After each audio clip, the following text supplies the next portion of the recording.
Happy Sunday. I hope you're enjoying this or you have enjoyed this long weekend with this beautiful day. I love October. Don't you just love the weather this time of year? So, the message for today, beyond doing the cards, the message is for you to really bring in even more levels of self-care. That's what I wanted to say. I woke up this morning thinking about it. I've been so good. I've set myself some rituals, morning and night rituals that I do. And some of them are just, not big spiritual ones. It's about skin, it's about whatever, and reading and all these other things. And I think it's great to mix them up. Like you got your spiritual ones, you might do your prayers or your gratitude or meditate, but you also have your other stuff you want to do, putting your skin solutions on and all of that, doing whatever it is that you need to do that makes you feel complete when you go to bed.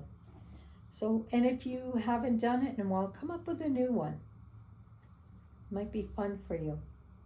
All right, my dear friend, Denise Iwana created some little decks, and some decks.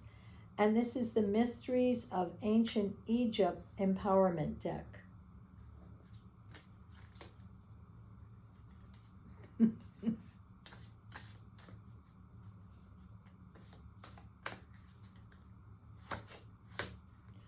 Sobek, one of the goddesses. I think it's one of the...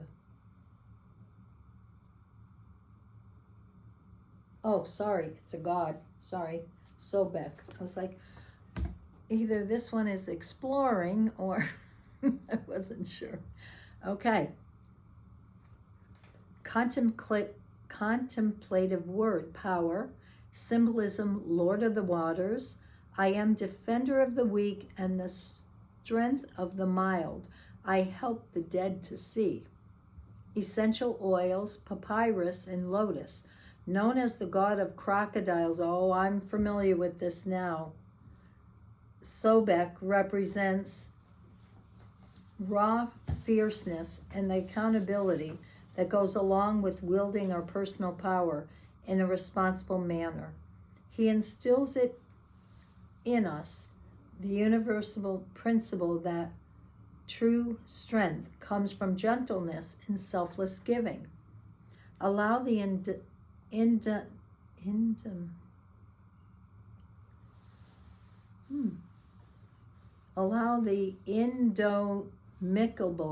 strength of love to flow through your life like the mighty currents of the fertile Nile River.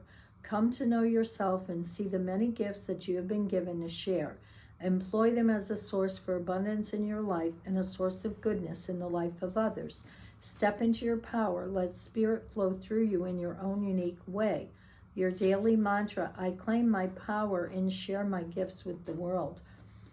This brings something to mind. So it's about power and owning yours.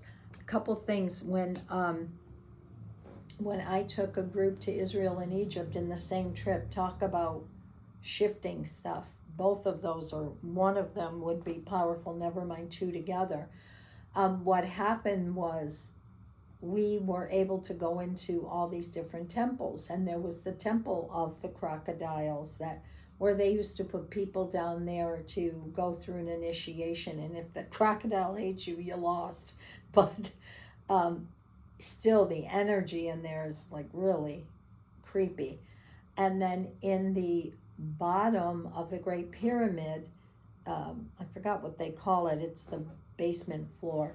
They used to do similar things with crocodiles. It was under construction when we were there. And I was like, one of the men that I met over there's uncle was doing the renovations on the Great Pyramid when we were there. And he was like, I have the key. Do you want to go down there? I thought, I have no desire to go where the crocodiles were. Thank you very much.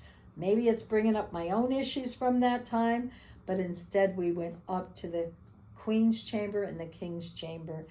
And what a surprise. The juice wasn't in the King's chamber. It was all in the Queen's. So, I love that. Okay. This is the Goddess Tarot.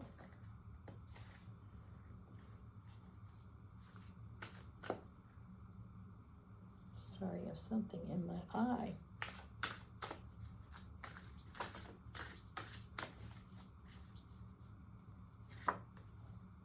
Isis. Oh, we got a little Egyptian theme going on. And many of you may not know this, but, and it says the Magi on here. Isis, many of these goddesses were brought up in the Temple of Isis. Mary Magdalene, all of them studied that. And she's very powerful. The great Egyptian fertility goddess, Isis, is a potent symbol of the alchemical transformative power suggested by this card. She alone was the possessor of the secret name of Ra, sun god, an Egyptian ruling god, giving her unlimited magical powers. She was the one that went and put all the pieces back together, got all his parts that were cut off and put it back together again.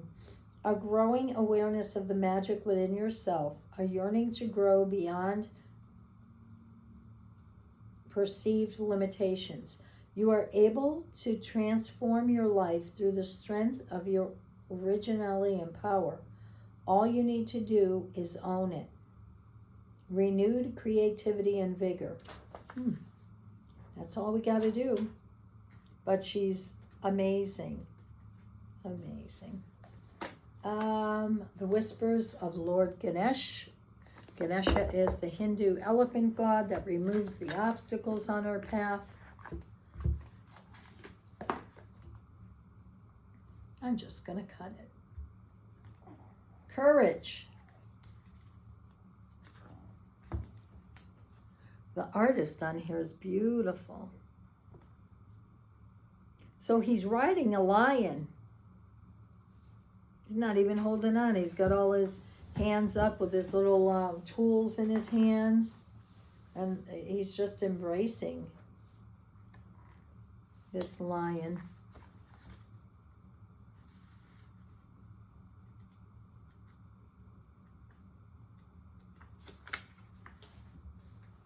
The warmth of your open heart can give you comfort for all that cross your path. The root word for courage is coexist. Isn't that funny? Which is the French word for heart. Courage comes from the heart. It is an inner strength guided by love which seeks truth and justice. When you have the courage to be true to yourself, you start to feel empowered to act and live in ways that are aligned with your soul, without illusion. Ganesha is urging you to let down your guard, stop wearing a mask, begin to have more respect for yourself as well as for others. Beware of making harsh judgments about yourself and others. When you come from the heart, you will find you relate better to others. Your innate gifts will be able to shine through. You are capable of leadership, achievement, and inspiring others to succeed through your own success. When you draw this card through your, it is a sign that your ability to cooperate and thrive with like-minded individuals will be heightened. Be willing to do what is needed for things to run smoothly for you. Ganesha promises great success if you're willing to let down your walls. He is pictured here in a powerful lion inherited from his mother Parvati. The lion represents the fierce nature of Ganesha. He calls on you now to trust the fearless part of your being, your own inner lion, and invites you to work with him and to learn how to be valiant and harness your heart's great courage. Wow, powerful. Was that? What am I missing? Oh, the Goddess Oracle.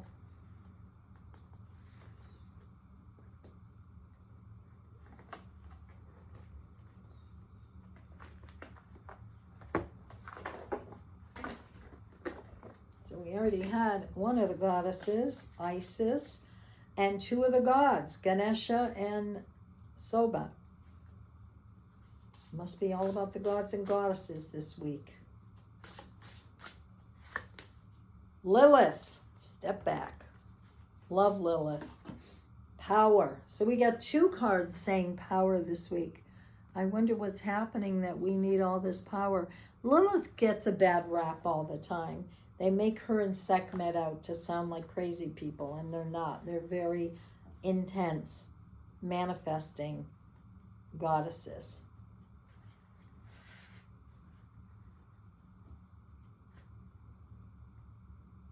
When you want to move something, that's who you call in. You call in either Sekhmet or Lilith. They're great at working in the shadows.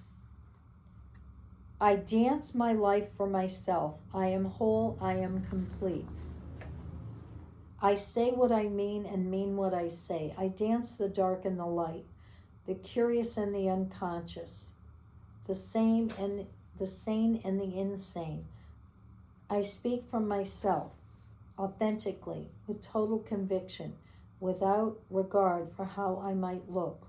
All the parts of myself flow into the whole. All my divergent selves unite as one. I listen to what needs to be heard. I never make excuses. I feel my feelings deeply and profoundly. I don't hide. I live my sexuality to please myself and pleasure others. I express it as it needs to be expressed. From the core of myself, from the wholeness of my dance, I am female, I am sexual, I am power. I was gently feared. Meaning of the card. Lilith appears to tell you to take back your power. Where are the places you've been giving it away? What beliefs do you hold that deny your power? Have you been told that powerful women never find mates? There's certain scriptures, there's certain writings about her and Sekhmet that say they eat men.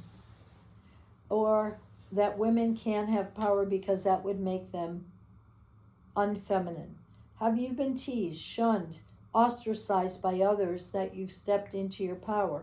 Are you afraid of missing your power to dominate, or misusing your power to dominate or manipulate? Lilith says that the way to wholeness for you now lies in acknowledging that you're not connecting with your power.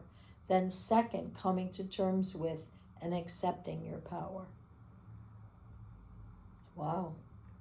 So I guess we have to do a check-in and find out where we've left it, what needs to happen, and where it needs to come back.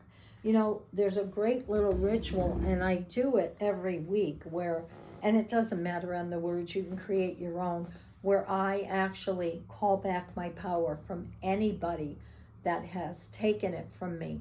And if you're working with a client-based business, you have people that love you, people that hate you, whatever, and you want to call your energies back. So, because, you know, a couple weeks ago, I was feeling so depleted, and Spirit was like, hello, call your energy back. And I called it throughout time. Any exes, any old stuff, who I used to be, I called my own power back. So this is a good way to do it and just feel whole and complete, and always, as always, remember to thank them for doing this for you. So it looks like a powerful week with, you've got 4 masters here guarding the door. I say you got it covered. Between the 2 males and Isis and Lilith, no worries. You got this week. Have a good one.